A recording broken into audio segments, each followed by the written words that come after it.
pero también van a ver ciertas salvedades en relación a la idea, sobre todo a la idea de hecho social, que era también uno de los conceptos centrales, recuerden, que nosotros teníamos en la unidad 3.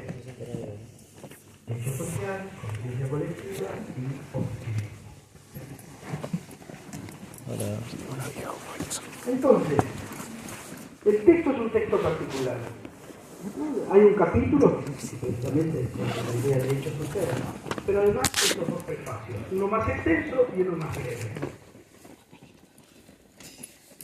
Esa primera discusión que vamos a encontrar en ese texto, ustedes van a poder encontrar allí dos cuestiones. Quizás más una que otra, pero van a encontrar dos cuestiones. De una distinción que ya la hicimos al momento de pensar los puntos de partida, recuerdan cuando recién comenzó el año,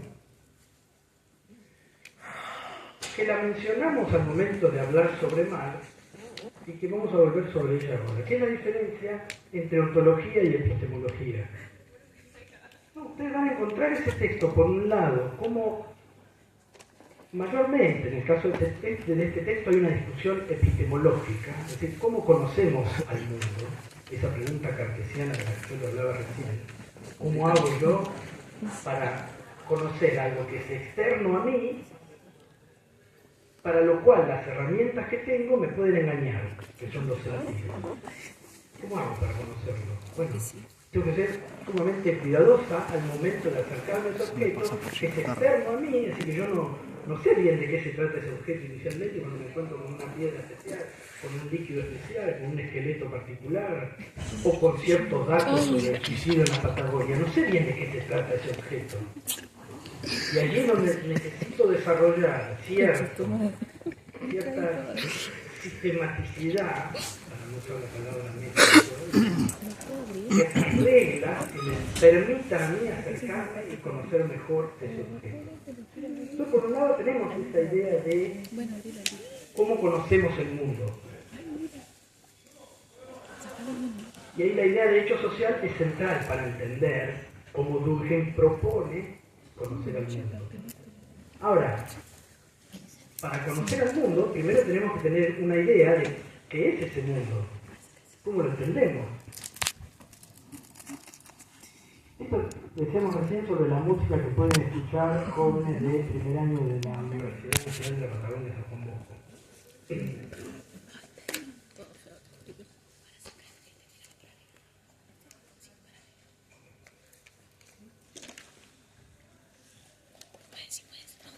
Perdón, me distraje por mi noche de examen. No sé por qué traje el ejemplo de la música a colación.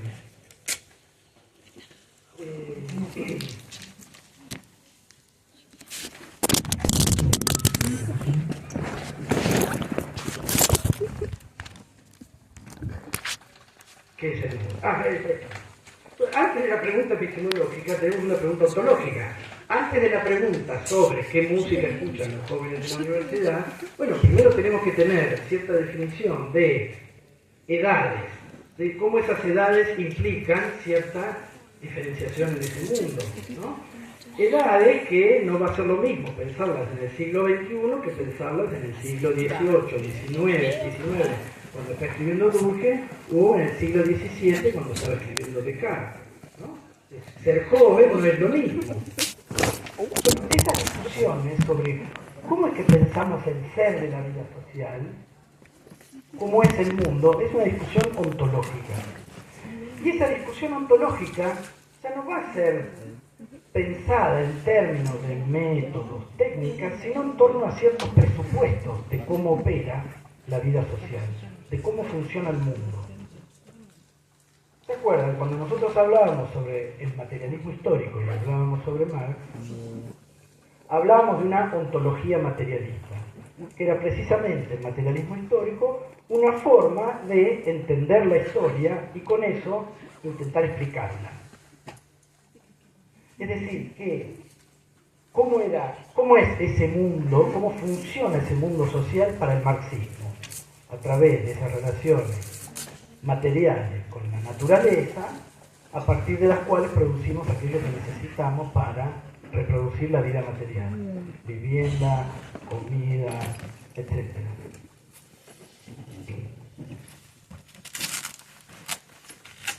A partir de conocer cómo es ese mundo, obviamente, si lo que importa son esas relaciones materiales, que después se van a transformar en relaciones de producción, en relaciones entre clases, en lucha de clases, etc., bueno, ¿cómo podemos conocer ese mundo? ¿Cómo nos vamos a acercar al conocimiento de ese mundo? Bueno, acercándonos al conocimiento de esa estructura económica, que es la base material sobre la que se construye todo lo demás. La ciencia económica va a ser central, el estudio de la relación entre el trabajo y el capital, el estudio del plusvalor, etcétera, etcétera, va a ser central para entender la forma en que opera ese mundo.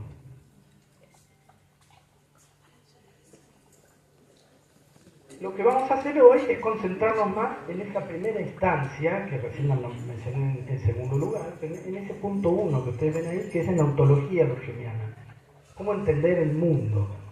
Y el viernes que viene nos vamos a detener más en la idea de hecho social. ¿Hasta ahí vamos? ¿Cómo es el mundo? ¿Cómo lo conocemos? Dos preguntas diferentes. ¿Hasta ahí estamos? ¿Qué presuponemos que implica ese mundo social y cómo conocemos ese mundo social? ¿Sí?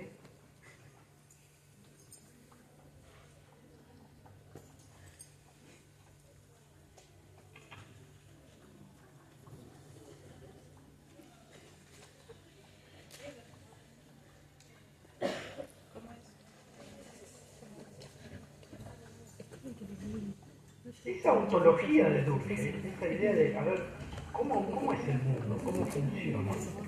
Puede pensarse alrededor de dos interrogantes, si quieren. Uno que es ese, hasta qué punto los individuos están determinados en su conducta por la realidad colectiva, y ahora vamos a ver el otro. ¿Qué pasa sobre el segundo, que va a tratar sobre la forma de integración social y sobre el lazo social? Pero el primer interrogante es ese.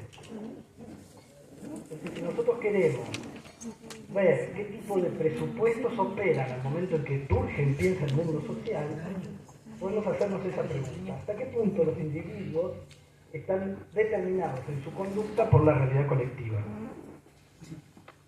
¿Hasta qué punto está determinada la conducta de escuchar de tener cierto gusto musical u otro gusto musical?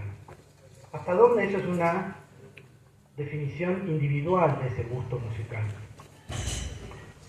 ¿Por qué otras cosas puede estar marcado el hecho de que la compañera escuche reggaetón? ¿Qué les parece? Imagínense. ¿Qué puede hacer? ¿Qué es lo que puede provocar que alguien le guste una música y no otra? El contexto. Que la escuchen en su casa, muy bien. ¿Qué más?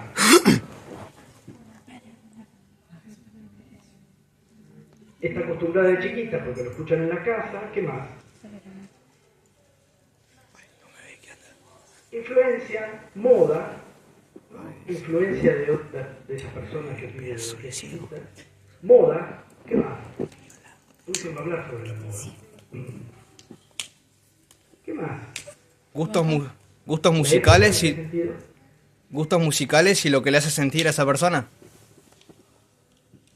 Como dice, puede ser la época porque quizás a una persona mayor no le gusta esa música y al joven sí, por la edad. Ahora, ¿qué te parece que puede variar en la edad y la música? ¿Por qué que a un viejo o una vieja no le gusta el reggaetón? La cultura, puede ser, sí, probablemente en el Caribe se escuche más reggaetón que en Argentina, no sé. Es decir, que hay cambios culturales a lo largo del transcurso del tiempo, ¿no? ¿Qué más? ¿Sí? Lo social, muy bien, que englobaría un poco esto, ¿y qué más le sumarías a esa influencia de lo educativo, del proceso de socialización, la influencia de la época, los cambios culturales que puedan vivir? ¿Qué más sumarías?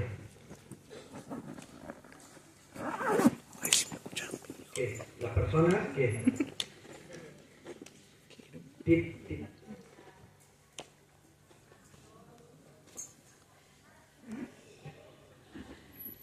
los que se escuchan al momento, ¿no? La moda. ¿Sí? Y esa moda, ¿cómo la conocemos? ¿Cómo la conocen esa moda?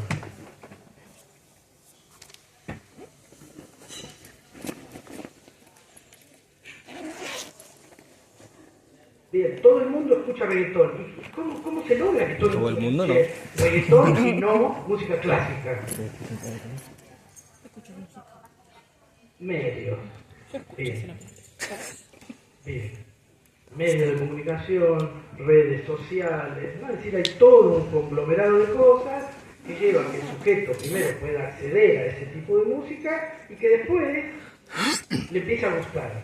Y ahí sí ya podemos empezar a hilar más fino. Así, bueno, si probablemente, si en la familia de, ¿cómo es tu nombre? Así no lo digo mal, de Milagros, ¿no? Si la abuela de Milagros escuchaba en la década del 60 cumbia psicodélica del Perú, bueno, probable que es muy recomendable además si les gusta la cumbia, la chicha peruana.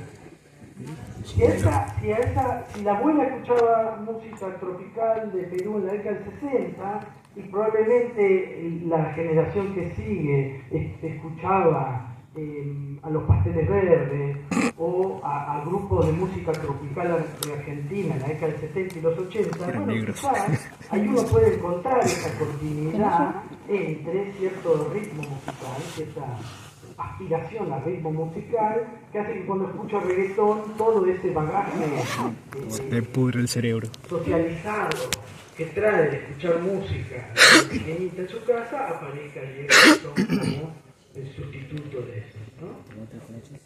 Entonces ahí uno puede decir, sí, a Milagro le gusta el reggaetón por esto, por esto y por lo otro, ¿no? Pero sin embargo, ¿no? Los que van a preguntarse dicen, bueno, está bien, a Milagro le escucha reggaetón.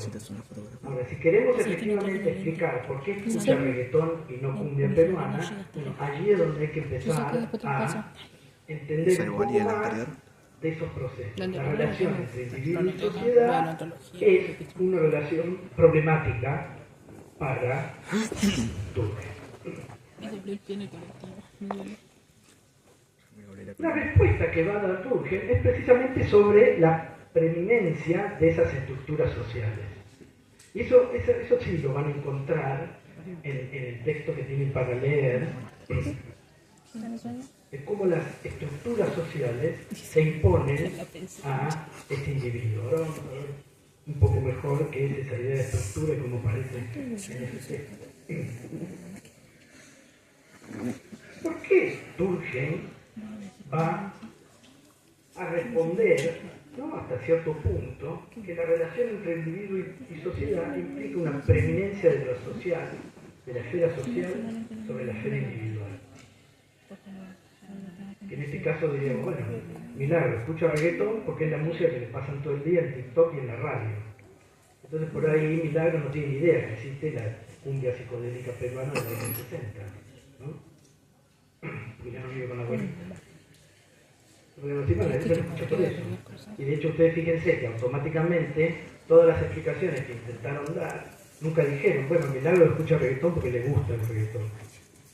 Siempre intentaron buscar cierta determinación social, ya sea el proceso de vida familiar, el proceso de vida cultural, la época social, etc., ¿no?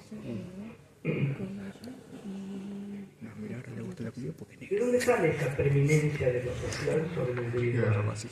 ¿Cuál es el presupuesto básico que va a tener Durkheim sobre esa vida individual? ¿Qué es el individuo para Durkheim? Y ahí es interesante ver cómo Durkheim define al individuo. Y aquí hay un paréntesis, porque va a ser muy interesante la forma en que Durkheim va a discutir en otros textos, quizás no es porque he dado el paréntesis, va a discutir con toda una tradición moderna que en teoría política se llama la tradición contractualista. Durkheim va a discutir de manera constante con esa tradición moderna que tiene al sujeto como un sujeto anterior a la vida social, es decir, que ya tiene derechos naturales antes de venir al mundo, ¿no? Es decir, el sujeto nace como sujeto de derecho, por lo tanto puede imaginarse a sí mismo viviendo fuera de una comunidad, como hace esa tradición contractualista, y que piensa en un individuo que puede organizar ciertas preferencias, incluso ante la vida comunitaria, de satisfacer ciertas necesidades, ¿no? Entonces, un individuo que, dado que prefiere las peras a las manzanas, al momento de obtener peras va a discutir con Milagro para obtener una pera, por lo tanto allí es donde va a tener que firmar un pacto con Milagro para ver de qué forma alguien accede a las peras y alguien se queda con las manzanas. Durkheim va a discutir constantemente con esa tradición moderna de cómo entendemos la vida social en un momento si quiere anterior a la vida social.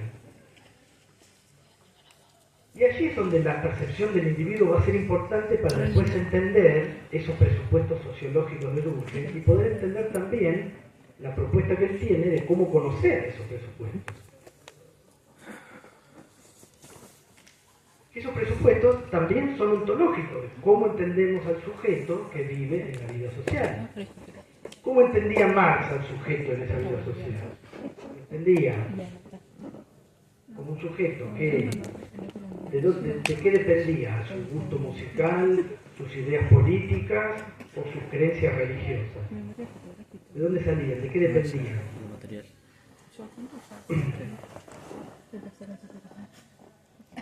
De la clase a la que pertenecía. Después el Estado va a operar sobre eso y la clase a la que pertenece está definida por la posesión o no de la fuerza del trabajo, ¿no?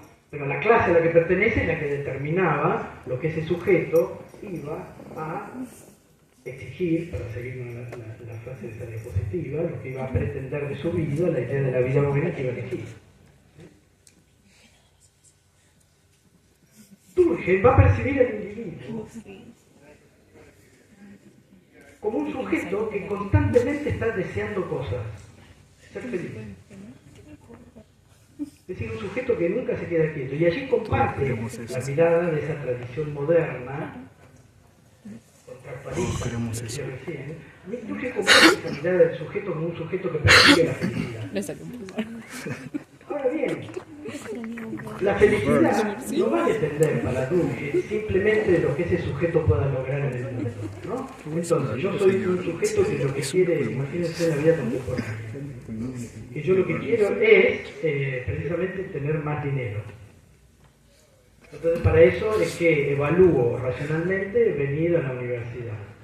Para venir a la universidad me va a dar posibilidades de elegir laboralmente salidas laborales distintas y esa elección laboral me va a permitir a mí tener más dinero. Y eso me va a hacer feliz. Bueno, ese relato, ¿no? Que fíjense que se combina muy bien con el relato de la idea de emprendedor o emprendedora, ¿no? Emprendedor es alguien que realmente se propone lograr un objetivo, busca los medios cómo lograrlo y actúa en consecuencia. Emprende, tiene un emprendimiento y con ese emprendimiento se salva. Ahora bien, Durkheim va a decir, bueno, no. Ese tipo de felicidad es imposible de obtener porque esa persona automáticamente cuando logre ese emprendimiento va a pasar a querer tener más, ¿no? Va a comer todos los días, después va a querer comer postre. Después de comer postre se va a querer tomar un whisky. Después de tomar un whisky va a querer fumar un cigarro y así sucesivamente va a seguir con esa expansión de deseos. Por lo tanto, dice Durkheim, la felicidad del sujeto no se trata de que ese sujeto pueda mantener esa rueda del deseo funcionando, sino que cuando el sujeto no exija más de aquello de lo que puede recibir. Y eso es lo que efectivamente va a lograr la vida social. Que el sujeto no exija más de aquello que se asume que puede recibir. Entonces, esa persona, ¿no? Imaginemos que tenía un trabajo precario, queda desempleada y afronta un emprendimiento. Esa idea de tener, ese interés, esa preferencia por satisfacer ese deseo de tener más dinero, va a encontrar rápidamente un freno social, dice Durkheim. va a encontrar rápidamente obstáculos para que ese deseo no se cumpla. ¿Por qué? Porque si se cumple, o el sujeto piensa que lo va a poder cumplir, va a seguir exigiendo más y más a la vida social. No, pero ya tiene. Solamente lo pones en el coso. ¿Cómo hace la vida social para fijar eso? Escribir papas y listo. ¿Cómo hace la vida social? ¿Por qué ustedes están acá y no están vendiendo pan en una esquina, con un emprendimiento de venta de pan? ¿Por qué están acá y no están vendiendo Bitcoin? ¿De dónde aparece esos límites que la vida social le van poniendo al sujeto? Fíjense que es la misma discusión que estábamos teniendo por qué Milagros escucha reggaetón. Bueno, ¿por qué Milagros no está emprendiendo? ¿Por qué viene a la universidad? ¿En la vuelta está? Sí. ¿Está en la vuelta?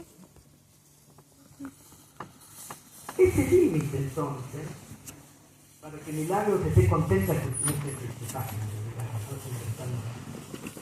para que Milagros esté contenta escuchando reggaetón en su casa, que es la música que va a escuchar en la radio, es la música que va a escuchar en las redes sociales, es la música que va a escuchar en la televisión y es la música que va a escuchar cuando se junta con amigas y amigos, reggaetón. Amigos, exacto. ¿Qué hace que Milagros no quiera probar otros gustos musicales? ¿Qué hace que Milagros sea feliz escuchando reggaetón? Y no otro tipo de música.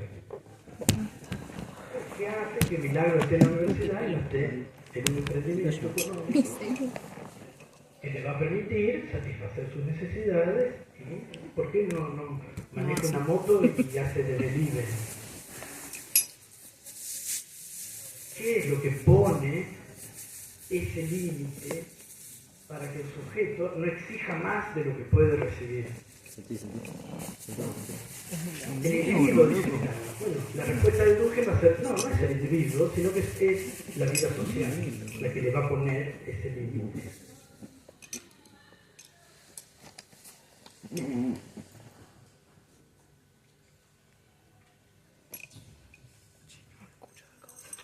Por lo tanto, ese límite va a ser externo a Milagros, va a ser externo al sujeto.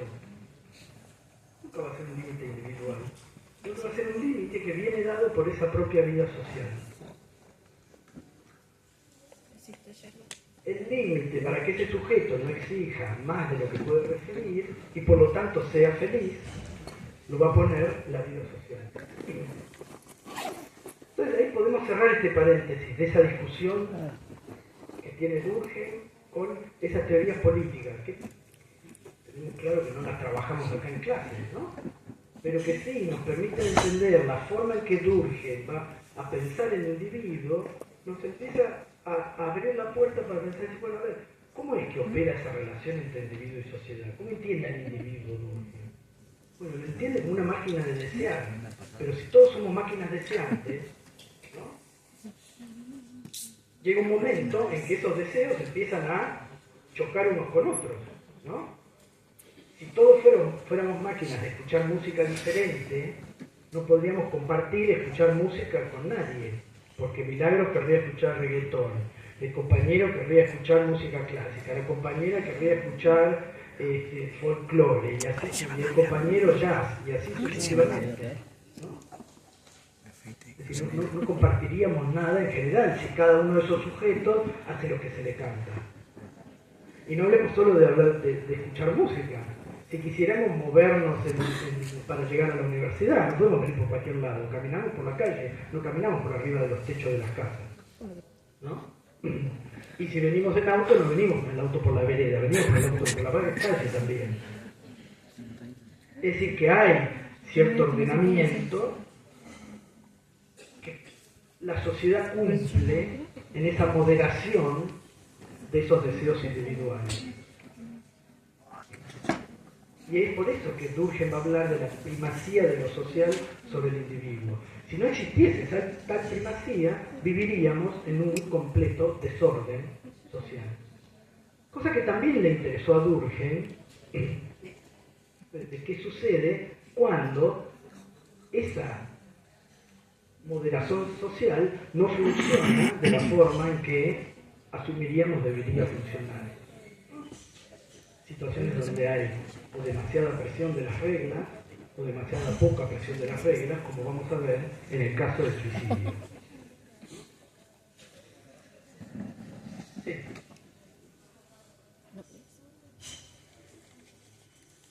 Si no se cumple ese rol moderador, viviríamos en una situación caótica, donde cada individuo trataría de satisfacer su preferencia sin ningún tipo de ordenamiento. Vendría, como viene más rápido, en lugar de ir por arriba de la ruta, viene por la banquina, ¿no? Para ir más rápido pasa semáforos en rojo, etc. No habría ningún tipo de ordenamiento.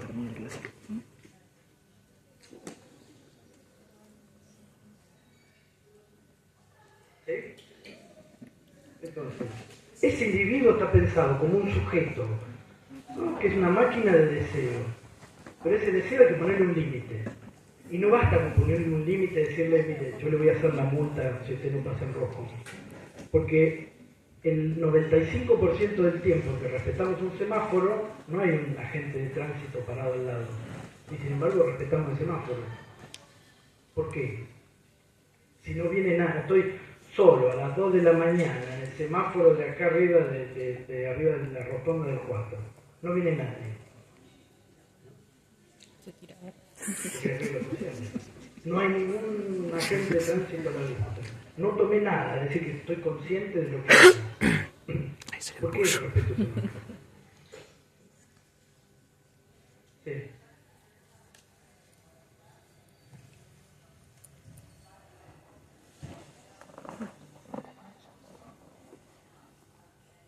No hablo mucho con ella. Se me valía. De nuevo, después vamos a poder encontrar personas que no respetan esa moderación, personas inmoderadas, digamos, ¿no? Digo, dentro de este aula habrá jóvenes que están en las mismas circunstancias que Milagros y que no les gusta el reggaetón, por más que lo pasen todo en la radio, por más que lo vean en TikTok y por más que todo lo que dijeron ustedes recién, ¿no? Es decir, que el hecho de que la sociedad modera ese comportamiento individual no significa que, de nuevo, tengamos que concentrarnos en la experiencia individual de cada uno de sus sujetos, porque ese orden va más allá de la conducta individual. Entonces, podemos encontrar a alguien que no le gusta el reggaetón. Ahora, eso no quiere decir que en determinada probabilidad estadística, como va a decir Durkheim, la persona escucha reggaetón y respete el semáforo en rojo, ¿no? Entonces, esos límites sociales también tienen cierta correlación, ¿no?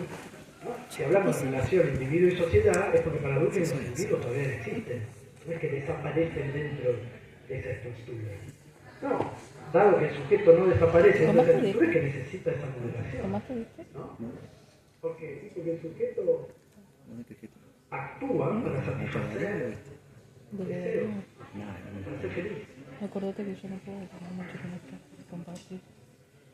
Esto porque es importante remarcarlo, porque cuando hablamos de primacía de la sociedad sobre los individuos, no significa que la esfera individual desaparezca. ¿No tenés el agua? Y si bien nosotros en relación al materialismo histórico mostramos esa determinación estructural sobre la superestructura, varias de ustedes dieron cuenta en la evaluación de decir, bueno, pero también la superestructura tiene cierto impacto en el reconocimiento de los problemas estructurales. En Marx tampoco el individuo es simplemente un reflejo estructural. También va a haber posibilidades de que ese sujeto tome conciencia de sí y pueda cambiar ciertas cuestiones. El tema es dónde ponemos el énfasis. El énfasis en Durkheim también va a ser puesto en la vida social sobre la vida individual. Sin embargo, eso no quiere decir que la vida individual desaparezca.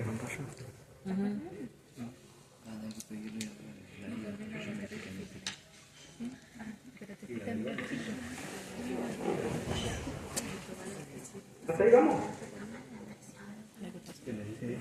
¿De cómo empieza? entiende Durkheim al individuo y se entiende por qué hay que moderar.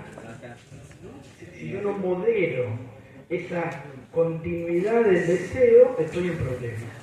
Ahí es donde se van a dar situaciones de desorden. Claro, anomia. Y el chico me dijo, ¿te crees mi expresión? La segunda Me pregunta. cambió. Tan difícil de convencer. Si los individuos están determinados en su conducta por la realidad colectiva, Bueno, la segunda pregunta es sobre decir, bueno, ¿cómo se da esa determinación? ¿Cuál es el carácter del lazo social? Y la gran pregunta que se hace Durkheim, la pregunta sobre el lazo social, sobre la integración social. ¿Cómo es que se produce? ¿Cómo es posible la sociedad? Si yo describo a los individuos de esa manera, si yo describo la vida social de esa forma. Y aquí es donde Durkheim va, al igual que Marx, a identificar ciertos cambios en la vida social. Incluso él va a decir ciertos cambios en la vida material. Van a ver que van a encontrar en el texto una discusión con esa idea del materialismo, y él va a proponer una idea de racionalismo distinta, etc. Pero también él ve que ciertos cambios estructurales provocan cambios en esa vida social. Y es sobre todo esa disolución de la unidad comunal medieval.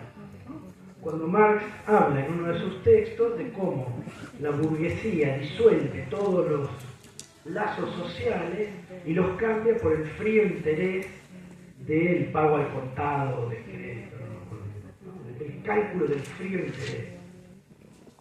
El hecho de que el dinero es el medio con el cual se van a evaluar todas las relaciones sociales.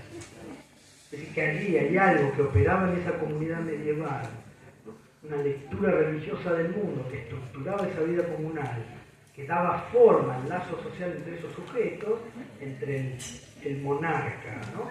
Que le daba el poder del poder divino, de Dios, que daba la tenencia de la tierra a esos señores feudales, y esos señores feudales que, a cambio de proveer ejércitos para el rey, producían esa tierra con vasallos, siervos, campesinos que estaban atados a la tierra, no se podían mover de allí porque tenían un vínculo de servitud, no sé si servitud existe la palabra, ¿no? De servidumbre con ese noble.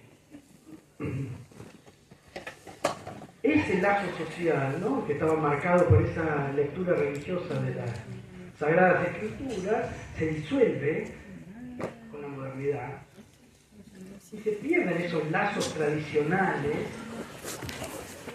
que marcaban la vida de la sociedad.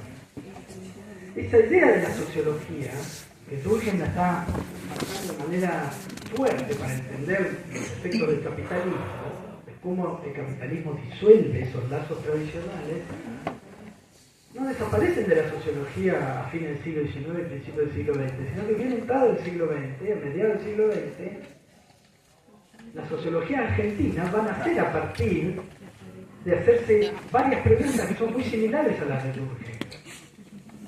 Sobre todo en relación a la década del 50, de cómo se incorporan las masas a la política, ¿no? Entonces, bueno, a ver, ¿por qué en Argentina aparece un fenómeno como el peronismo en la década del 50? Que quizás no aparece en otros países que tenían las mismas circunstancias estructurales. En algunos sí, en otros no. Bueno, la primera explicación que se va a dar a la aparición del peronismo es una aparición similar a esta. Se rompen ciertos lazos tradicionales en la vida rural del interior de Argentina cuando esas personas de la vida rural comienzan a mudarse a los grandes centros urbanos para trabajar en una incipiente industrialización que se estaba dando en la década del 30. Cuando esa gente que vivía en el campo llega a la gran ciudad, se encuentra con un mundo totalmente diferente. Un mundo con vínculos sociales, con relaciones familiares, con relaciones laborales distintas. Pero es un sujeto que viene con una mente tradicional, por así decirlo, conservadora, y que al llegar a esa vida moderna queda como en un jaque. ¿Y ahora qué hago? Y ahí es donde aparece una forma específica de discurso, que es el discurso peronista, que los transforma a todos en peronistas, ¿no? Esa es la primera lectura, si se quiere, simplificado obviamente, que hace un sociólogo como Gino Germani, un sociólogo italiano, pero que es descrito como el padre de la sociología argentina, porque trabajaba en la Universidad de Buenos Aires. Esa es la primera explicación que se da sobre el peronismo. Es decir, que está repitiendo una pregunta, está repitiendo un argumento, repasando, revisando, porque no es que lo repite de forma textual, digamos, pero es la misma lógica el proceso que describe Germani que el proceso que está describiendo Durkheim al momento de pensar los cambios que provoca la sociedad industrial. Y cuando se rompen esos lazos tradicionales, ¿qué es lo que aparece, va a decir Durkheim? Bueno, aparece ese sujeto egoísta, ese individuo que necesita un rol moderador. Ese individuo que quiere más y más, ya no tiene límite, no quiere simplemente ser el campesino que esquila la oveja para las hilanderías con la máquina a vapor en la revolución industrial. No, quiere ser el dueño de la oveja. Y una vez que es el dueño de la oveja, quiere ser el dueño de la máquina que teje. Y una vez que el dueño de la máquina que teje, quiere exportar lana a Singapur.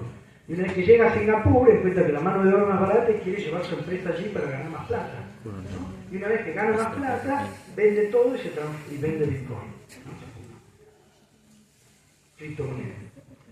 Es decir, ese sujeto egoísta, ¿de dónde sale? Bueno, precisamente de la ruptura de esos lazos tradicionales. Y diría Marx, el cambio de toda relación de afecto, de toda relación de jerarquía, de toda relación distinta por el frío cálculo del presupuestado. Entonces, la pregunta sobre el lazo es cómo mantenemos unida una sociedad habitada por sujetos egoístas, por individuos egoístas. ¿Cómo es que perdura la vida social si cada quien va por el mundo intentando satisfacer su propia preferencia?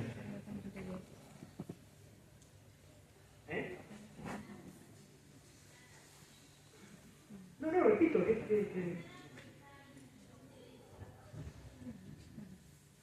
¿a qué? Mecánica de verdad. ¿Cómo se mantiene unida a una sociedad formada por individuos egoístas? Yo. Todos. Y aquí es donde Durkheim va a hablar de dos formas de solidaridad distintas, que lo encuentra históricamente, y Adelante. que la que nos va a interesar más es la forma de solidaridad orgánica en la vida moderna.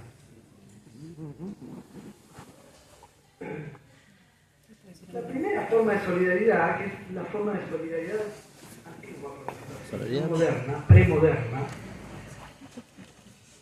explica vínculos sumamente diferentes a los que venimos tratando ahora cuando hablamos de la música y cuando hablamos de ese sujeto que desea.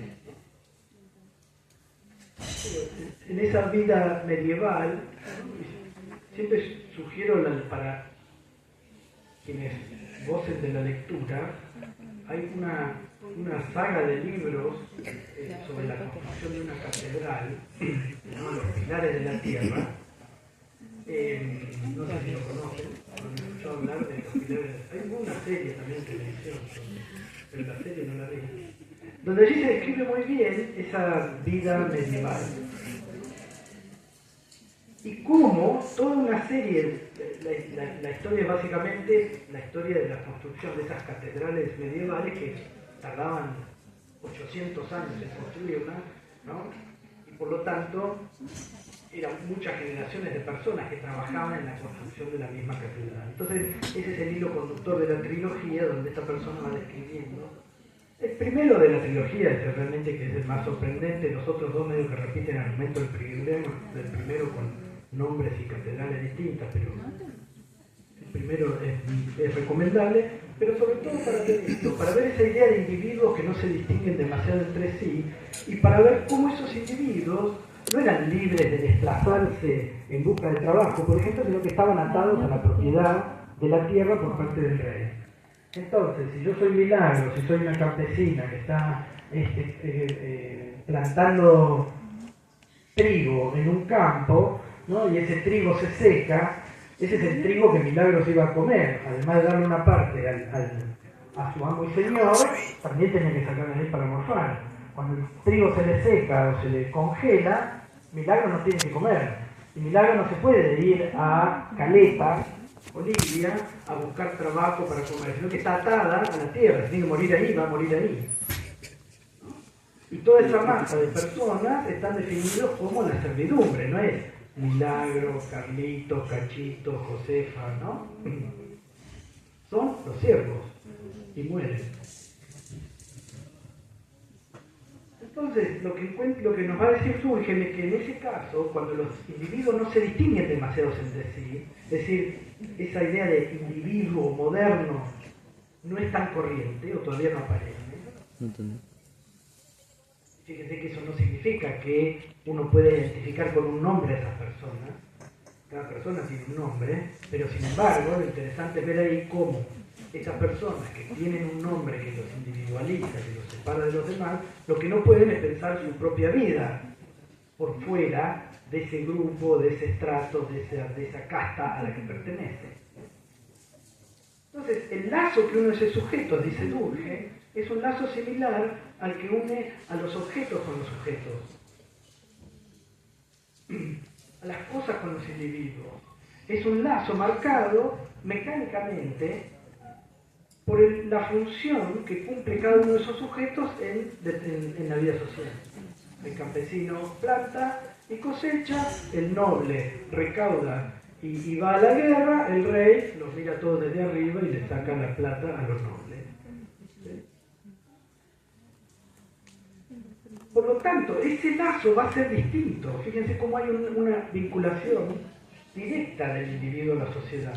Es decir, el individuo, ese individuo en tanto pertenece a esa vida social, si no, no es nada, ¿no? Como se acuerdan que siempre mencionamos esta idea de Aristóteles, fuera de la polis viven los dioses y las bestias, y fuera de la comunidad no hay seres humanos, fuera de la comunidad hay animales o dioses.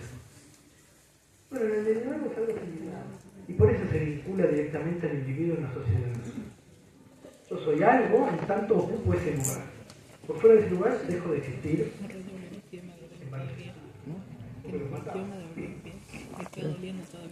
Perdón. Esta sociedad donde impera la solidaridad mecánica. ¿Hay una coma? Imagínense una solidaridad mecánica. Gracias. Como si fuera el engranaje de una máquina.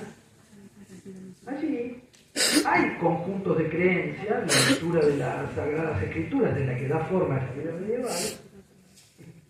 Pero lo que no hay es la individualización de los planes de vida de esos sujetos.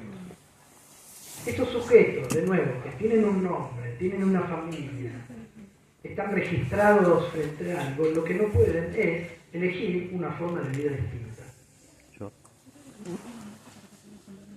Esta forma mecánica de integrar socialmente va a cambiar, sobre todo con el desarrollo del capitalismo, y lo que Durkheim va a llamar después la división social del trabajo. Ahí vamos con la solidaridad mecánica entonces. ¿Sí? Recuerden, estamos intentando ver cómo entiende Durkheim la vida social en términos ontológicos, ¿no? ¿Cómo es el mundo social para Durkheim? En el mundo premoderno, que no es el que más nos va a interesar, predomina esta solidaridad mecánica. ¿Ahí vamos?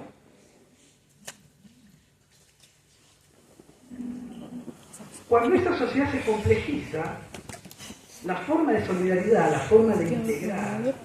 ¿Qué es algo solidario? ¿Qué dirían ustedes que es algo, la solidaridad? ¿Qué es? ¿Qué es una corrida solidaria como la de la universidad el 4 de mayo? Orgánica. Una acción con beneficio que ayuda a algo, ¿no? que mantiene unido a un grupo, básicamente.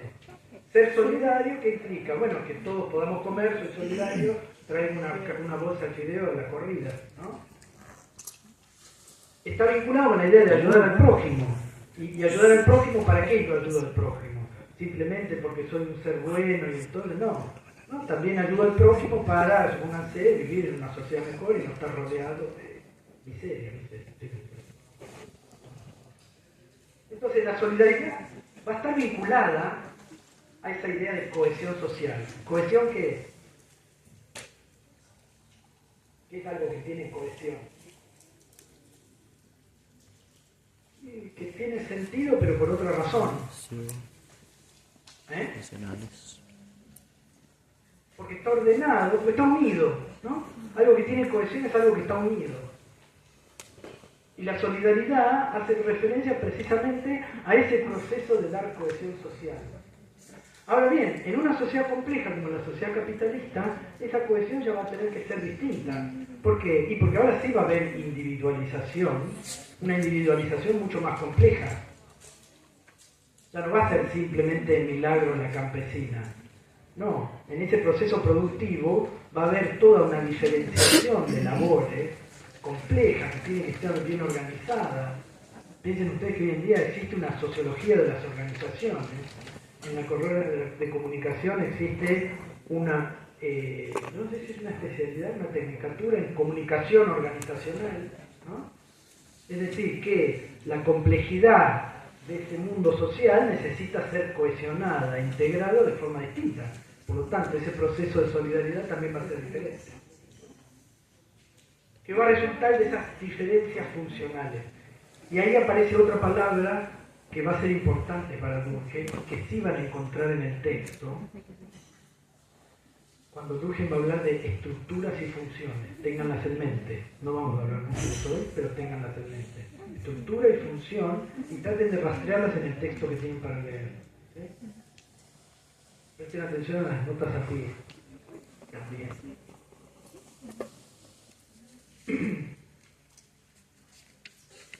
Ahora bien, ¿por qué llamar a esa forma más compleja de solidaridad orgánica?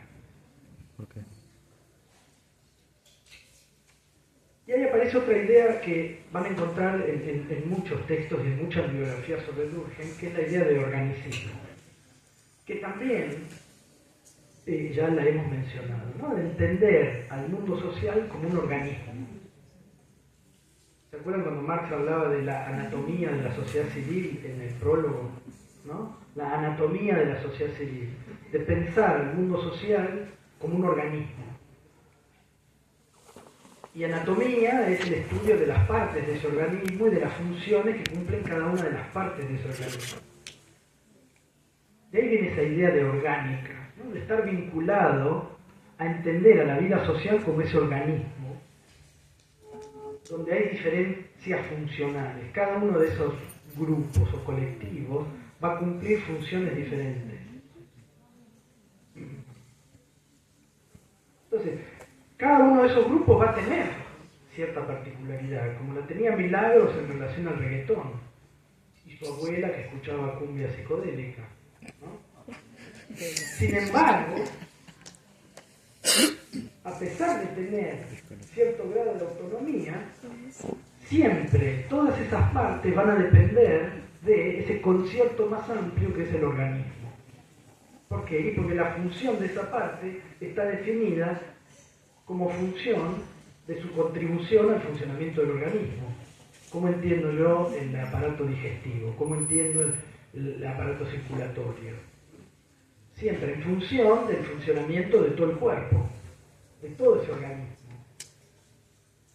Y la sociedad, en Durkheim, va a aparecer como esa idea de un sistema de funciones diferenciales, de qué sistema, de qué función cumple cada uno de esos grupos, colectivos o partes, que a su vez van a estar relacionados de una manera particular. Por lo tanto, la forma del lazo va a ser distinta. La forma de solidaridad va a ser diferente. Va a haber un espacio para la individualidad, ¿no? Ahora sí, Milagros va a ser Milagros, la trabajadora de esa empresa pero que si esa empresa le paga poco, se va a ir a Caleta Olivia a buscarse otro trabajo o a donde fuera. Va a haber diferenciación entre esos sujetos, pero sin embargo todavía la sociedad va a tener, a partir de ese sistema de funciones y de esa solidaridad orgánica, todavía va a tener una fuerza sobre Milagros, ¿no? En términos que dejó de trabajar acá como obrera, pero va a ir probablemente a trabajar como obrera a Caleta Olivia, ¿no? Va a seguir forzando orgánicamente esa función que Milagros tiene que cumplir. Entonces la complejización implica una forma distinta de entender ese lazo social, más mecánico, más orgánico. Y lo que nos va a interesar para pensar en Adurgen, en esta unidad del programa, va a ser pensar en términos de esas sociedades modernas, de esa solidaridad orgánica, y de cuál es la relación entre individuo y sociedad en esas sociedades modernas. Y después, como decía yo al principio, ver cómo podemos estudiar esas sociedades. Una discusión ontológica, una discusión epistemológica. ¿Hasta ahí vamos? Bien.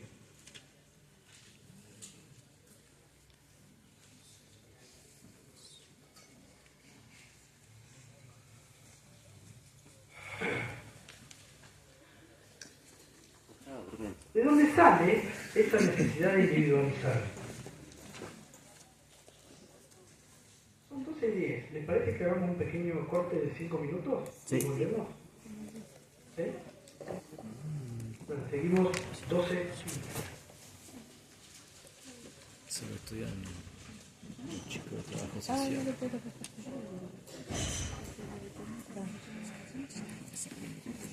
¿Qué?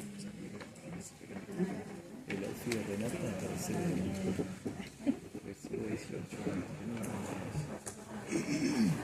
Mira el outfit de Renata. ¿Ah? El outfit de Renata se parece al siglo XVIII. Capa, pocho. No sé dónde está. Está con el profe, Seo. Creo que sí. ¿La chica de azul?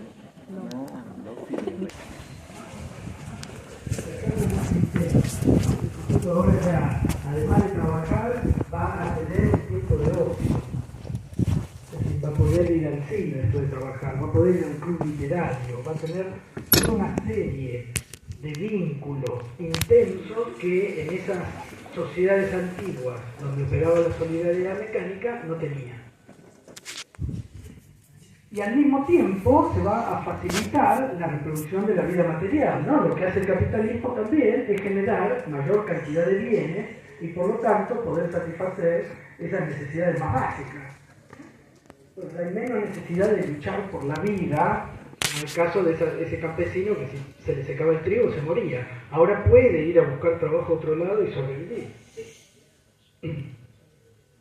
Y a su vez esa complejidad implica una complejidad funcional en torno al papel que cada uno de esos sujetos cumple en esa disposición que el modo de producción capitalista implica, ¿no? Quien maneja la maquinaria, quien arregla la maquinaria, quien empaqueta, quien produce la materia prima, etcétera, etcétera. Eso se va a complejizar de una forma tal que va a llevar a una división social del trabajo que va a tener un impacto fundamental sobre el individuo. Y fíjense de nuevo cómo ese individuo del que venimos hablando cada vez está sometido, a partir del capitalismo, cada vez está sometido a mayor tipo de presiones. Y hablar de presiones no tenemos que tomarlo solamente como una presión negativa, porque de hecho es positivo que ese sujeto tenga menos necesidad de luchar por su vida. Pero la complejidad de esa vida social es la que genera más y más tensiones sobre ese sujeto. Algunas van a ser positivas y ese sujeto las va a cumplir sin darse cuenta, y otras presiones van a encontrar mayor resistencia. Eso lo van a encontrar claramente en el texto que ustedes tienen para leer, ¿no? Cómo puede haber, frente a esas circunstancias externas que se le presentan al individuo, cómo puede haber algunas que son tomadas de forma más positiva y otras que son resistidas.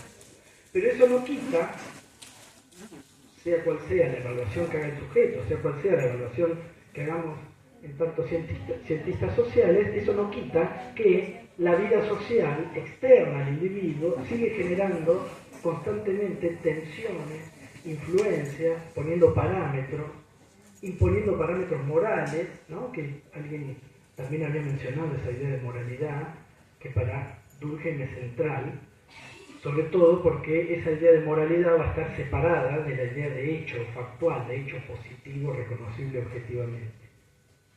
Y va a estar más vinculada esa idea de moral a una idea de representación, que es algo que también va a aparecer de forma recurrente en el trabajo de Durkheim y que también van a poder encontrar en el texto que tienen para leer. Y por último, en esta división social del trabajo implica que dado que es tan aceitado el mecanismo de funcionamiento, es que todos esos sujetos van a tener una función que cumplir. Todos son necesarios en ese proceso novedoso proceso del trabajo capitalista, el funcionamiento de esa vida social.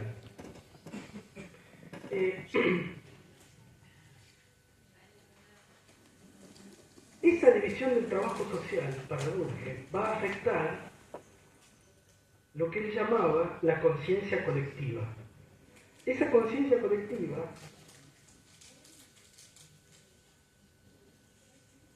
que está definida, fíjense, ¿no? El conjunto de creencias y sentimientos comunes al término medio de los miembros de una sociedad. Y ahí aparece esa idea de moralidad que mencionaba recién y que alguien de ustedes por acá ya trajo a colación, esa idea de moral individual, dijo la persona que lo mencionó, ¿no? Para Durkheim esa moral, esas reglas van a tener un impacto individual, pero sin embargo van a ser una moral social, que va a generar esas tensiones y esas presiones sobre el propio individuo. Entonces, la conciencia colectiva, fíjense, otro de los conceptos centrales que habíamos identificado cuando leíamos la unidad 3 en el programa, hecho social, conciencia colectiva, positivismo. Esa conciencia colectiva entonces es un conjunto de creencias y sentimientos comunes al término medio de los miembros de una sociedad, ¿no? Reglas morales. Ahora bien, ¿qué significa esa idea de término medio de los miembros? Fíjense cómo la idea de que eso pertenece, ¿cómo se reconoce un término medio de algo? ¿Qué les parece? ¿Qué significa término medio? Una idea de la estadística, de probabilidad estadística. Dijimos, sí, los estudiantes y las estudiantes del primer año de la Facultad de Humanidades y Ciencias Sociales de esta universidad escuchan reggaetón. Ahí hablábamos de que eso implicaba que uno podía encontrar que Carlos no escucha reggaetón. Pero sin embargo, todavía podíamos afirmar que ese consumo cultural era lo que marcaba el gusto musical de ustedes, ¿no? Entonces, hacer referencia a ese término medio implica la probabilidad estadística, mayor o menor, de encontrar ese gusto musical. Entonces, la idea de conciencia colectiva, fíjense que al mismo tiempo que implica creencias y sentimientos comunes, reglas morales, y que es producto de esa división social del trabajo, puede ser estudiada estadísticamente, es decir, puede ser estudiada en términos positivos. Es decir, yo puedo transformar para Durkheim esas creencias y sentimientos en datos. Y ese es el punto donde conectamos esa ontología de Durkheim sobre cómo entiende la relación individuo y sociedad. Fíjense que ese punto, esa conciencia colectiva que hace referencia a un término medio, es lo que nos permite hacer el vínculo con la epistemología durkheimiana, con la forma de conocer el mundo que va a plantear Durkheim. Entonces, esa relación entre individuo y sociedad va a estar marcada por esa conciencia colectiva que lleva a determinados consumos culturales, que lleva incluso a determinar conductas que aparecen como sumamente individuales para Durkheim, como es el caso que él estudió, que era el suicidio en Francia. Es decir, que el suicidio, eso que es percibido como una conducta profundamente íntima y subjetiva, de una decisión sumamente individual y personal, también para Durkheim va a estar sometida a esas presiones de la conciencia colectiva, a esas presiones de la vida social sobre el individuo.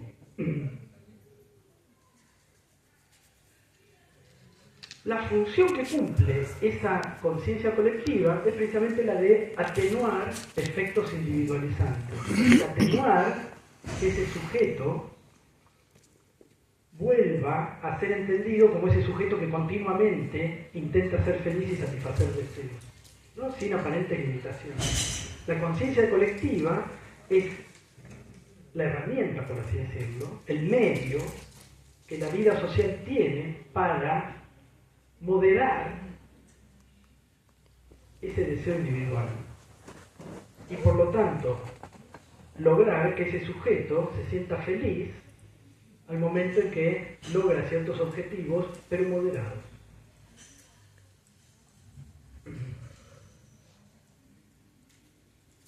Uno de los puntos centrales que para Durkheim va a implicar esa conciencia colectiva, que de nuevo, fíjense cómo podemos conectar eso también con la idea de solidaridad orgánica, individualizante, en términos de la función que cumple cada sujeto en ese complejo engranaje que es la producción capitalista, de aquello que va a unir en esa sociedad moderna, a partir de la división social del trabajo, es el oficio. La moral que implica pertenecer a cierto oficio. Y acá vuelvo a hacer otro paréntesis para dar un ejemplo sobre esa idea de oficio y moralidad, de trabajo y moralidad. Digo, ustedes saben, Comodoro es una ciudad que está marcada por la explotación petrolera, ¿no? Desde hace mucho tiempo. Una de esas marcas era en relación precisamente al trabajo. ¿Ustedes escucharon alguna vez la idea de ser hipefiano? ¿Qué significa ser hipefiano? Más o menos. ¿Qué la qué? Bien, ahí vamos ya a ser un poco más precisos, pero bien, el compañero dice, bueno, que la religión y el ejército estaban muy presentes en ese ser hipefiano, pero ¿por qué? ¿Por qué YPF tiene algún vínculo con eso que está diciendo el compañero? ¿Qué más es ser hipefiano? Ahí volvemos a eso. ¿Quién más dijo que sí, que había escuchado lo de hipefiano? Ah, cobardes, ahora se ocultan. ¿Qué es ser hipefiano? Trabajar en YPF. ¿Pero por qué? Digo, trabaja en YPF es hipefiano, ¿no? Ahora, yo no digo de alguien que trabaja en PAE, que es paeciano, no sé cómo se dice, ¿no? ¿Qué implicaba ser YPFiano, trabajar en YPF? ¿Qué más tenía? ¿Qué más implicaba? Y ahí es donde eso va a estar más vinculado a la presencia de la iglesia en la región y a la presencia del ejército. ¿Por qué? Y porque ser YPFiano era como ser un soldado de la patria. Pero dada la organización que tenía la empresa, ¿no? Y la forma de entender la empresa que tuvo en sus orígenes a partir de la impronta del general Mosconi, era precisamente esa. Es decir, fíjense, si ustedes van enfrente del Huergo, hay un monumento. ¿El Club Huergo lo ubican? ¿Ubican el monumento que está enfrente del Club Huergo? ¿Qué dice? ¿Alguien alguna vez prestaron atención? ¿El monumento a qué?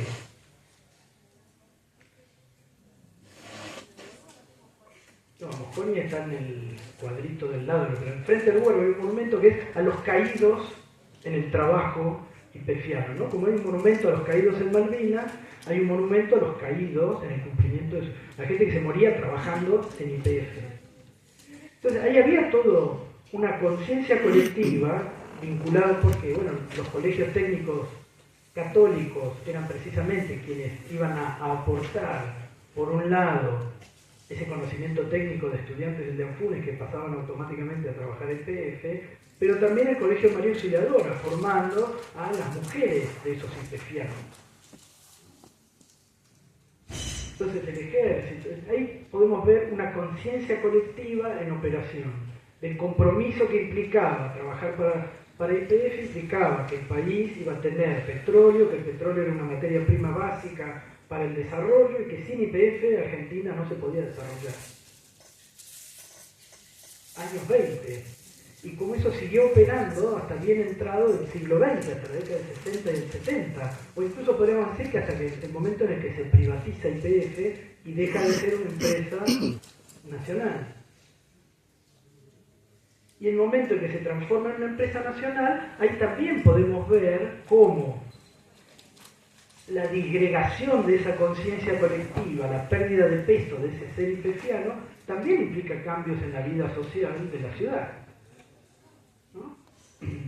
Y ya la pertenencia barrial, que estaba, piensen que los barrios de zona norte de Comodoro son barrios que eran campamentos petroleros de YPF o de otras empresas. Ferrocarril, en el caso del 5, Conferpe, en el caso del 8, ¿no? YPF en el caso del 3, Astra en el caso del kilómetro 20, la Shell en el caso del Diadema Argentina. Todos esos que hoy son barrios de la ciudad eran campamentos petroleros de distintas empresas. Bueno, con la privatización, ese proceso de identificarse colectivamente con el barrio también empieza a disolverse y a tener un carácter distinto.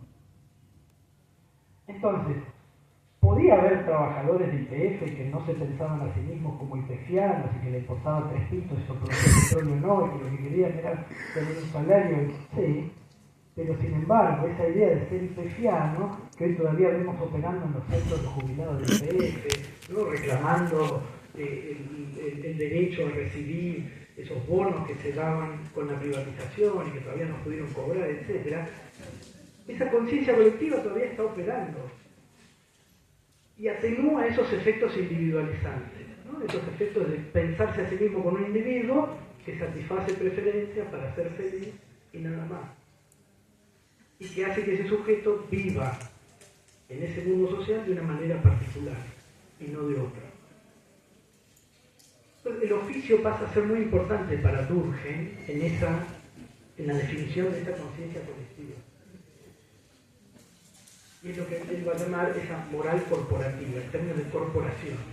Corporaciones que eran las representaciones de esos engranajes, de esas funciones, de esas capacidades que los sujetos cumplían dentro de esa explotación capitalista.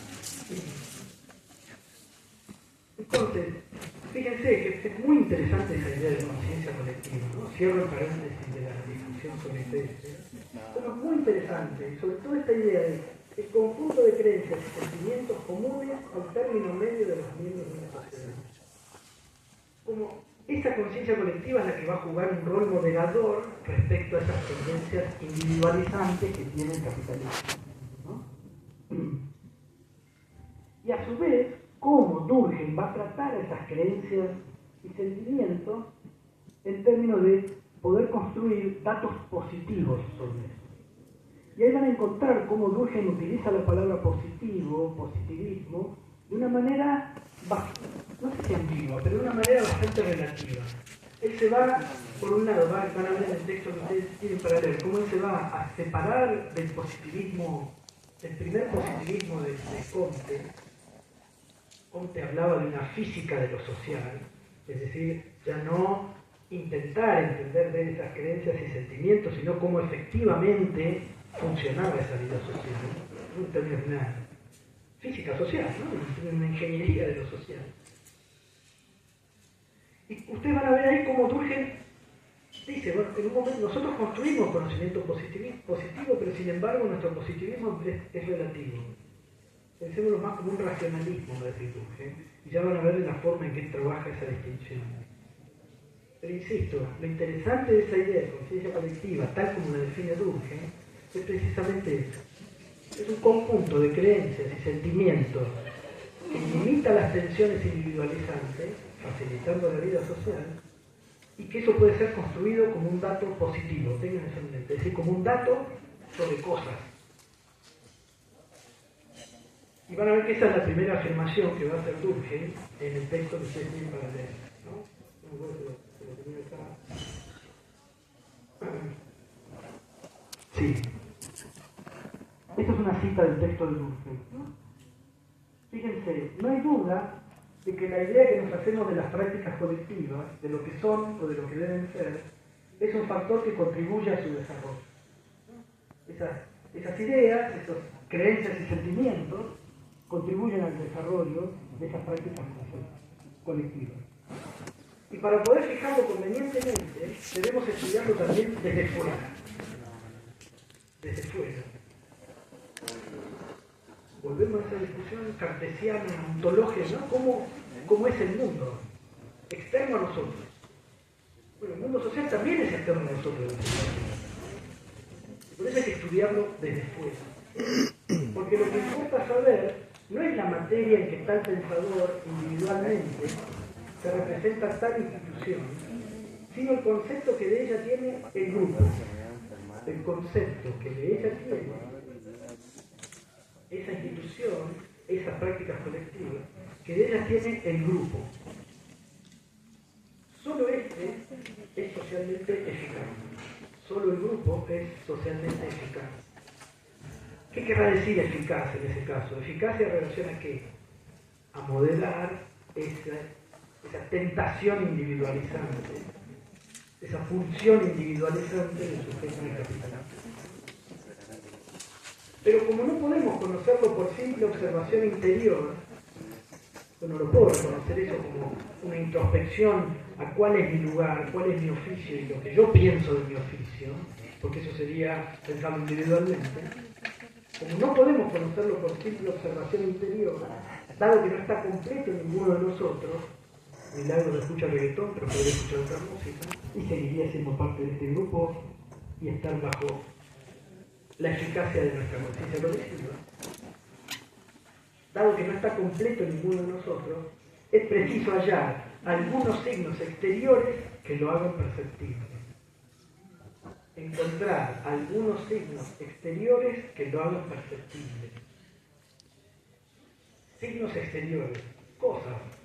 Yo puedo reconocer cómo opera esa conciencia colectiva de la misma forma que puedo conocer cómo el viento opera sobre los pinos del Chalet Huevo. Cuando uno va por la ruta y pasa por el Chalet Huevo, ¿cómo están los pinos que hay? Los tamaricos que hay ahí. ¿Es el pino del dibujito, derechito, perfecto, simétrico? No, ¿cómo está? Están ladeados, ¿no? ¿Por qué? ¿Por qué están torcidos los pinos?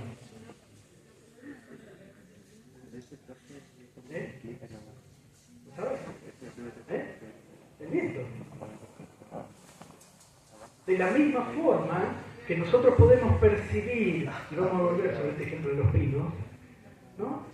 Es perceptible para nosotros que esos pinos tienen otra forma y no la forma que nos hubiéramos imaginado, ¿no? A partir de esos signos exteriores. Bueno, con los hechos sociales tenemos que hacer lo mismo. Entonces fíjense cómo pasamos de un argumento ontológico, de cuál es la relación entre individuo y sociedad. Describimos cómo entendía Durkheim a los individuos, ¿no? Como sujetos individuos que en ese proceso capitalista tienen a satisfacer más y más sus preferencias, ¿no? Y que ser feliz es satisfacer todas esas preferencias. Sin embargo, si eso es dejado al simple funcionamiento, no habría vida social posible, ¿no? La vida sería un constante conflicto. El mundo social, esa conciencia colectiva, es la que modera esos potenciales conflictos, modera ese deseo de satisfacer preferencias y permite la vida social.